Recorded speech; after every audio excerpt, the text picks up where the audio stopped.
이 말씀을 주일학교 아이들에게 설교할 때는 제목이 두 건축가였어요. 그래서 모래 위에 집을 짓는 한 건축가가 있고 그 다음에 그 건축가가 있고 또 튼튼한 반석 위에 집을 짓는 두 건축가가 있는데 아이들에게는 이 두 건축가라는 주제를 가지고 행하는 믿음이 있어야 된다라는 주제로다가 아이들에게 설교를 한 적이 있어요. 그래서 말씀을 듣기만 하고 행하지 않으면 지혜롭지 못한 어리석은 사람이 되는 거다. 자신을 속이는 사람이다 라는 내용으로 설교를 했던 적이 있었는데요. 제가 오늘 이 설교를 준비하면서 저희 집에 불나는 게 계속 생각이 나는 거예요. 저희 집에 불이 나가지고 진짜 홀랑 다 타서 저희 딱 세탁기 하나 들고 나왔거든요. 김치냉장고 들고 나왔는데 들고 나오는 과정에서 뭐가 잘못됐는지 고장이 나서 바로 버렸어요. 그게 이제 생각이 나면서 나는 무너지지 않았구나. 불이 나서 천장이 다 무너져 내리고 아무것도 건질 거 없이 세탁기 하나만 들고 나왔지만 나는 무너지지 않았구나. 우리 집은 무너지지 않았구나. 다시 하나님이 또 이렇게 든든히 세워 가시고 있구나 라는 거에서 너무 감사했어요. 그때는 너무 힘들고 막 계속 나 자신을 계속 돌아보는 시간이었거든요. 하나님이 나에게 주시는 메시지는 뭘까? 이런 과정을 통해서 하나님은 내가 무엇을 깨닫기를 원하실까? 물론 깨달은 건 있었죠.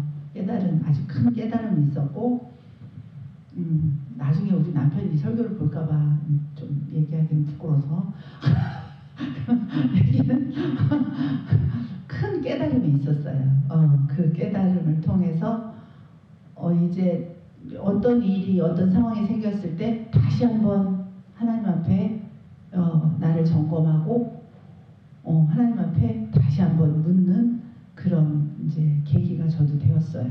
그래서 그걸 통해서 가정을 다시 한번 생각하게 되었고 또 하나님이 가정에 남편으로 주신 그 남편을 다시 생각하는 그런 시간들이 저한테는 되었어요. 그래서 그 이후로는 좀 남편을 생각하는 그런 마음 또 그런 게 좀 저한테 좀 많이 바뀌는 그런 계기가 되었어요. 그래도 오늘 설교 주제가 반석 위에 세운 집이잖아요. 우리는 결과적으로 반석 위에 집을 세우기 위해서 살아가고 있는 거예요. 하나님 앞에. 그럼 우리가 반석 위에 집을 세우려면 어떻게 세워야 될까요? 오늘 성경에서 말씀하고 있어요. 우리의 신앙도 사실 반석 위에 세워져야 되는 거잖아요. 반석 위에 우리의 신앙도 우리의 가정도 모두 반석 위에 세워져야 되는데 저희 딸이 얼마 전에 결혼을 했잖아요. 그래서 저희 딸에게 그런 말을 해주고 싶어요. 너가 아무리 멋진 신혼여행을 계획해도 아무리 멋지고 화려한 인테리어를 꿈꾸고 값비싼 가구들을 드린다고 해도 결국 그걸로는 행복한 가정을 꾸릴 수가 없다. 정말 하나님의 말씀 위에 믿음의 가정으로 세워지지 않는다면 결코 그것은 오래가지 못한다라고 사실 말해주고 싶었어요. 그래서 이제 오늘 말씀에 보면은 우리가 이 말씀을 보면서 가장 우리에게 중요한 것이 무엇이냐, 신앙의 기초가 무엇이냐. 저는 우리 아들도 저희 집에는 3명의 자녀가 있잖아요. 그런데 사실 3명의 아이들을 생각하면 좀 자신이 없어요. 이 아이들이 정말 믿음 위에 그런 반석 위에 집을 짓는 그런 가정을 세워나갈 수 있을까? 우리 아이들은 아마 그럴 거야 라고 제 안에 확신이 없어요. 저는 돌아보면 엄청 열심히 나름대로 한 것 같은데 돌아보면 또 그렇게 제대로 잘한 것 같지도 않더라고요. 오늘 24절에 보면 그러므로 누구든지 나의 이 말을 듣고 행하는 자는 그 집을 반석 위에 세우는 지혜로운 사람 같으리니 라고 말하고 있어요. 성경에서 지혜로운 사람은 어떤 사람이라고 말하고 있는 건가요? 말씀을 있어요. 26절에도 보면 나의 이 말을 듣고 행하지 아니하는 자는 그 집을 모래 위에 지은 어리석은 사람 같으리니 뭐예요? 하나님의 말씀을 듣고 우리가 행하지 않는다면 모래 위에 집을 짓는 어리석은 사람처럼 살아가고 있다는 거예요. 나는 오늘 어디에 집을 짓고 살았나? 모래 위에 집을 짓고 살았는지, 내가 반석 위에 벽돌 하나를 올려놓았는지 우리는 매일매일 돌아봐야 할 것 같습니다. 25절과 27절에 보니까 비가 내리고 창수가 나고 바람이 불어 그 집에 부딪힘에 반석 위에 세운 집이나 모래 위에 세운 집이나 반드시 폭풍을 맞게 돼요. 여러분 중에 나는 인생에 아주 거친 폭풍을 한번 맞아봤어 하는 분도 있을 거예요. 저처럼. 그렇지만 아직 그 폭풍을 맞아보지 않은 사람도 있을 거예요. 그런데 중요한 건 이미 겪은 사람은 내가 그 폭풍이, 나는 이제 그 폭풍이 엄청 큰 폭풍을 맞았어, 난 이미 끝났어 라고 생각할지 모르겠지만 어떤 폭풍이 또 올지 몰라요. 또 맞지 않은 사람은 반드시 그 폭풍을 피할 수 없다는 거예요. 단 그 폭풍에 크고 작고의 차이가 있다는 거지. 그렇게 생각하시면 돼요. 나에게 큰 광풍이 몰아치면 아이고 내가 이걸 감당할 만한 믿음이 되나 보다, 그냥 그렇게 생각하시면 조금 위로가 되더라고요. 하나님은 감당할 시험밖에 주시지 않는다고 말씀하셨으니까 저는 그때 막 불이 났을 때 여기 교회 와가지고 새벽 예배를 와서, 다행히 여름이었어요. 여름이어서 교회 하루 종일 있어도 불편하지 않았어요. 새벽 예배를 끝나는 시점으로 그때 또 김종 권사님도 옆에 있고 또 유정수 권사님도 나오시고 이래가지고 새벽 예배가 끝나고 나면 또 저희끼리 모여서 이야기를 하고 저는 또 하루 종일 교회에서 있다가 오후 4시쯤 되면 집에 가고 그랬어요. 근데 그러다가 문득 드는 생각이 그렇게 매일매일 있으니까 너무 행복한 거야. 근데 사실은 제가 그 행복을 찾아서 온 게 아니거든요. 너무 힘들어서 온 거거든. 너무 힘들고 너무 슬프고 위로받고 싶고 막 진짜 격려받고 싶은데 아무도 나를 위로해주는 사람이 없는 거예요. 아마 너무 큰일을 당해서 진짜 뭐라고 이렇게 말할 수가 없었던 것 같아. 붙잡고. 그러니까 아무도 정말 내 손을 붙잡고 그렇게 나를 따뜻하게 안아주거나 그런 사람이 한 명도 없었어요. 그러니까 내가 올 곳이 성전밖에 없는 거야. 하나님 앞에밖에 없더라고. 나의 막 그때는 막 그냥 좀 억울한 것 같기도 하고 막 그래서 와서 있는데 그렇게 매일 기도하다가 뭐 여기서 점심도 대충 때우고 막 이렇게 며칠을 있는데 어느 순간 나 이게 너무 행복한 거야. 그냥 이렇게 이게 너무 행복한 거야. 그러면서 제가 그러는데 이제 막 제주도에서 막 이렇게 성경학교 막 이런 카톡이 뜨고 그래서 내가 뭔가를 해야 되겠다. 나 뭔가 해야 되겠어. 이러고 있으면 안 될 것 같아. 그래서 제주도 사역을 성경학교를 하러 혼자 갔었고, 제가 거기 갔을 때 하나님은 그 아이들을 위해서 나를 부르신 것이 아니라 나를 보내서 그곳으로, 나 때문에 나를 위해서 그곳으로 보내셨고, 그곳에서 내가 생각했던 거가 뭐가 잘못된 건지, 왜 불이 나서 지금 내 상황이 이래서 내가 왜 이러고 있는 건지, 그런 것들이 막 떠오르고 하나님 앞에 내 자신을 다시 발견하는 시간이 되었어요. 그래서 오히려 감사했어요. 처음에 김포공항에서 비행기를 딱 타고 갈 때는 땅이 꺼질 것 같이 한숨을 내쉬면서 남편이 더 미웠고 막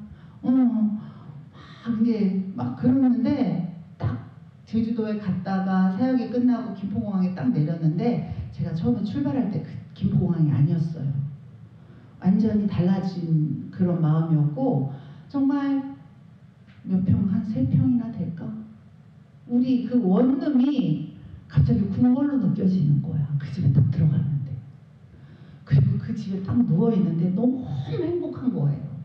너무 편안하고 내가 처음에 막 불이 나서 거기서 막 이렇게 지낼 때는 그게 너무 답답한 거예요. 너무 답답하고 막 힘들고 막 어디를 막 이렇게 막 정말 감당하기 힘들고 막 그랬는데, 그렇게 왔는데 주변 환경은 바뀐 게 아무것도 없어요. 사실 내 남편도 다른 남자가 아니고 그대로 그 남자고, 내 아이들도 그대로 내 아이고, 우리 집도 그대로고, 아무것도 바뀐 게 없는데 내 마음이 바뀌었어요. 내 마음이 바뀌었는데 그 집이 정말 궁궐이더라고요. 그리고 너무 행복하고, 남편이랑 그렇게 한 공간에 있는 게 너무 숨막히고 힘들었었는데 너무 감사가 나오는 거였어요.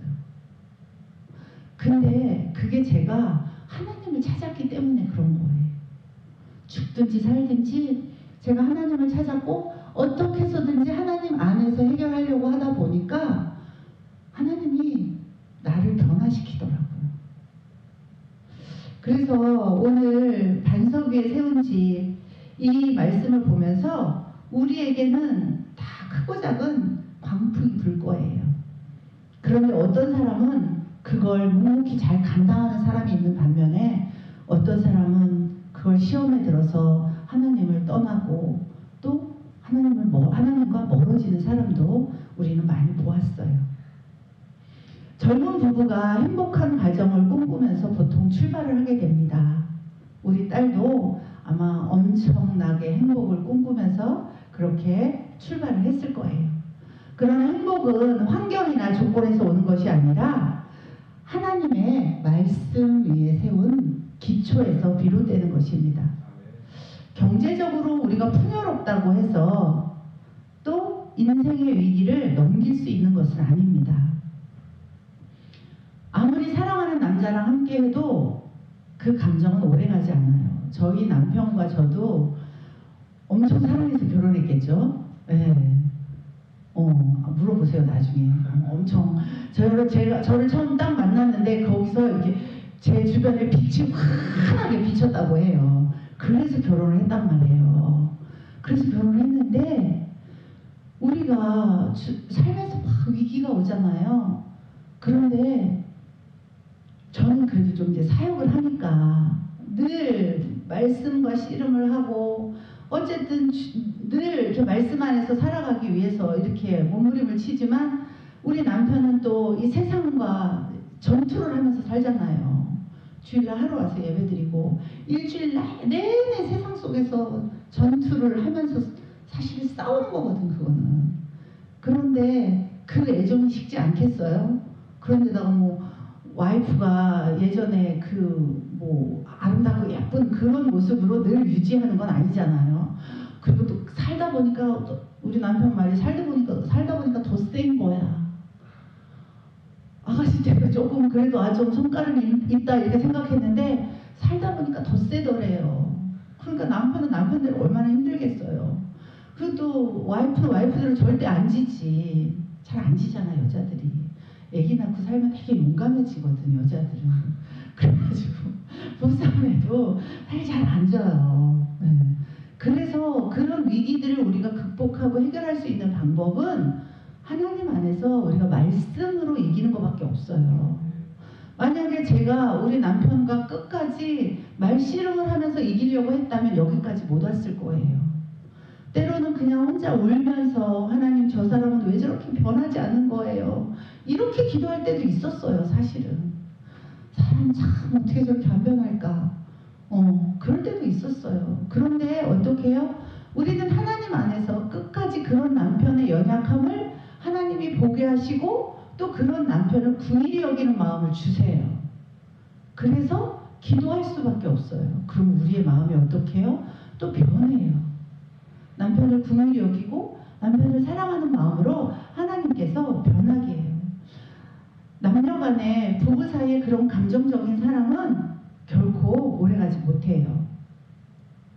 자녀 양육을 하다가도 어려움이 와요. 저는 유정이를 4학년 때까지 뺑뺑이를 돌렸어요. 제가 66년생이잖아요. 실제 65년생인데 65년생 엄마 치고는 아주 굉장히 초스피드한 엄마예요. 우리 유정이는 거의 4살 때 한글을 다 띄었어요. 어떻게 그랬을까요? 엄마의 극성이지. 18개월 때 한소를 시켰으니까. 그래서 우리 유정이가 천재인 줄 알았어요. 길 5살 때 길을 지나가면 영어를 막 굿, 워, 막 이렇게 영어를 읽는 거예요. 그리고 5살 때 보스턴 캠퍼스라고 외국인 유치원을 보냈어요. 제가 교회를 안 다녔을까요? 다녔어요. 저 집사님이었어요. 근데 나는 얘를 잘 키워서 서울대 보낼 거야. 그리고 보니까 애가 너무 영리한 것 같아. 한글도 일찍 깨우치고 막 그래요. 그렇게 키웠어요. 그리고 얘가 초등학교 4학년이 됐어요. 7살 때 그 외국인 유치원을 졸업을 해가지고 얘가 성극을 하는데 막 그 주인공을 맡아갖고 하는데 너무 잘하는 거예요. 그래서 얘는 진짜 이렇게 공부를 시키면 서울대를 가겠다. 얘는 정말 진짜 천재인가 봐. 이런 기대감을 안고 열심히 남편은 돈을 대고 저는 열심히 공부를 시켰겠죠. 그리고 얘가 4학년이 됐는데 너무 잘해갖고 막 청담 어학원 막 이글스반 막 이런 데서 중학교 2학년 애들이랑 막 영어를 한 거야. 근데 그때까지만 해도 몰랐어요. 엄마가 너무 어려서부터 강하게 밀어붙이니까 아이는 그냥 계속 다닌 거야. 근데 그 학원에서 이제 왕따 당하는 사건이 생긴 거예요. 나중에 우리 유정이가 보면 안 되는데 왕따 당하는 사건이 생겼는데 그걸 이제 저는 몰랐어요. 근데 나중에 애가 이제 학원을 가기 싫어해가지고 알게 됐는데 학원에서 중학교 2학년 언니들이 이제 유정이가 엄청 또래 애들보다 키도 작고 빼빼 말랐어요. 예지 같았어요. 꼭 어렸을 때 체격이 4학년인데 그만한 거야. 그러니까 늘 학교에서도 제일 작은 애 중학교 한 3학년 되니까 크기 시작하더라고요. 그래가지고 이제 그때 알아서 이제 제가 막 학원에 가가지고 난리를 치고 막 뒤집고 막 이래가지고 이제 학원을 이제 끊었어요. 학원을 끊고 그때 이제 제가 그 무렵이었던 것 같아요. 그때 막 기도원 다니고 열심히 은혜 생활을 막 하다가 모든 학원을 다 끊고 이렇게 아이를 키우면 안 되겠다. 그래서 학원을 아이가 가고 싶을 때까지 학원을 안 보냈는데 그게 6학년 때까지 가더라고. 4학년 때 학원을 끊었는데 6학년 되니까 학원을 보내달라고 하더라고요. 그래서 그때부터 저의 시선이 바뀌었어요. 이렇게 아이를 키우면 안 되겠다. 그리고 근데 그때 남편하고도 이야기를 했던 것 같아요. 내가 아이를 잘못 키운 것 같아. 잘못 키우고 있는 것 같아. 라고 생각하고 그때부터 아이들을 학원을 안 보냈어요. 우리는 아이들은 별로 그렇게 별로 많이 학원을 이제 그때부터 안 다니게 되었어요.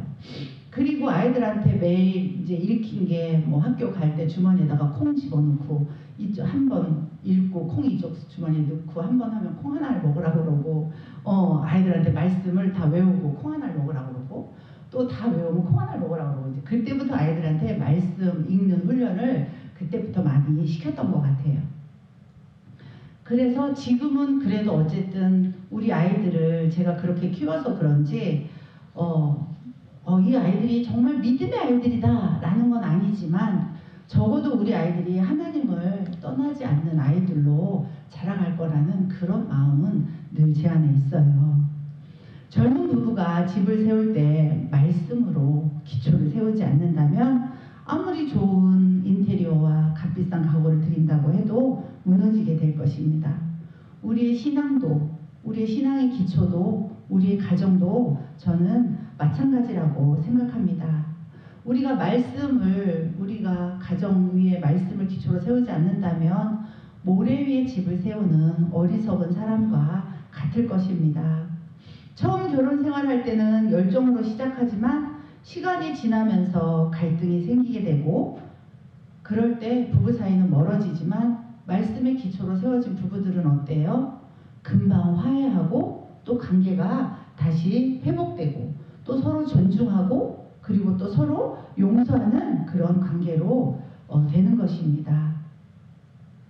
말씀을 기초로 세우지 않는 부모는 교회를 오래 다녀도 이렇게 좋은 열매를 제가 본 적이 없어요. 제가 아주 좋아하는 사랑하는 어떤 권사님도 교회를 굉장히 오래 다녔는데 아이들이 우리 아이들이랑 셋이 다 이제 거의 학년이 비슷한데 셋 다 교회를 안 다니고 있어요. 우리 아이들과 주일학교를 같이 다녔거든요.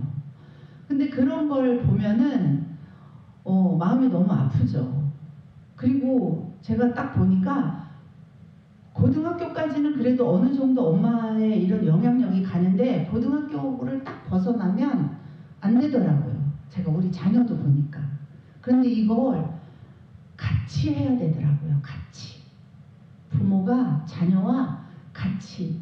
왜 자녀는 부모의 등을 보고 신앙을 배운다고 하잖아요. 그러니까 우리 엄마가 집에서 뭘 하는지, 우리 엄마가 집에서 하루 종일 무엇을 하는지. 요즘에 현애가 집에 있거든요. 아주 피곤해요. 이게 의도적으로 좀 기도하는 모습으로 보여야 되는데 얘가 언제 일어날지 몰라. 이게 일어나는 시간이 들쑥날쑥 하는데 저는 항상 원래 오전 11시에 기도를 하거든요. 근데 이제 엄마가 이제 내가 좀 그런 기도하는 뒷모습을 보여주고 싶어서 얘가 일어나는 시간을 좀 맞추고 싶은데 아니 어쩔 때는 막 오후 4시 이럴 때 막 일어나는 거예요. 그럼 나는 이제 기도 다 끝나고 뭐 좀 TV 좀 한번 보려고 딱 키면 애가 방에서 쓱 나와. 그러면 이게 또 TV를 보다가 또 이건 아니지 않나 싶은 이런 갈등이 또 막 생기는 거지. 그러니까 제가 보면 아이들에게 저는 조금 그랬어요. 사실 의도적으로라도 그런 모습을 보이려고 노력을 했어요. 아이들에게. 그래서 항상 아침에 눈을 뜨면 항상 큐티를 하는 모습, 성경을 읽는 모습, 뭐 눈을 감고 묵상을 하거나 기도하는 모습을 항상 아이들에게 오전에 좀 보여줬어요. 그리고 또 물론 또 오전에 해야 되는 일도 제가 또 해야 되는 일도 있지만, 그리고 제가 지금까지 이렇게 보면은 자녀에게 그런 모습을 자연스럽게 보여주는 게 그냥 내 자녀와 함께 하는 거잖아요. 제가 아이와 같이 주일을 같이 갈 수는 없고 아이와 함께 주일날 예배 드릴 수 없지만 내가 그런 모습을 아이들에게 보임으로써 우리 아이들은 거룩한 부담감을 느끼는 거야. 주일날 교회 안 가면 우리 애들은 아주 대역죄인의 모습을 하고 앉아 있습니다. 제가 얘기했나요? 우리 유민이가 고등학교 2학년 때 이화여고를 다녔잖아요. 근데 유민이는 시험을 되게 잘 보고 싶어 해요. 또 학원을 안 다니는 아이니까 그 시험 때만 되면 손톱이 하나도 없어. 다 물어뜯어가지고. 네, 손톱을 잘라본 적이 없어요. 고등학교 때 우리 유민이는. 잘라본 적이 없어, 손톱을. 그래서 수능이 딱 끝나니까 신기하게 턱관절이랑 그게 없어지더라고요. 손톱 뜯는 게. 그래서 이제 네일 아트를 해주고 이러니까 이제 그게 많이 좋아졌는데, 고등학교 2학년 때 언젠가 왔는데 주일날 교회를 안 간 거예요. 그래서 왜 안 갔니? 그랬더니 내일 시험인데 어떻게 하냐고. 그래서 못 갔다는 거예요. 그래? 그래서 제가 가방을 뺏었어요. 학교 못 가게. 그리고 책을 다 찢어버린다고 했어. 나 좀 성격이 좀 그래.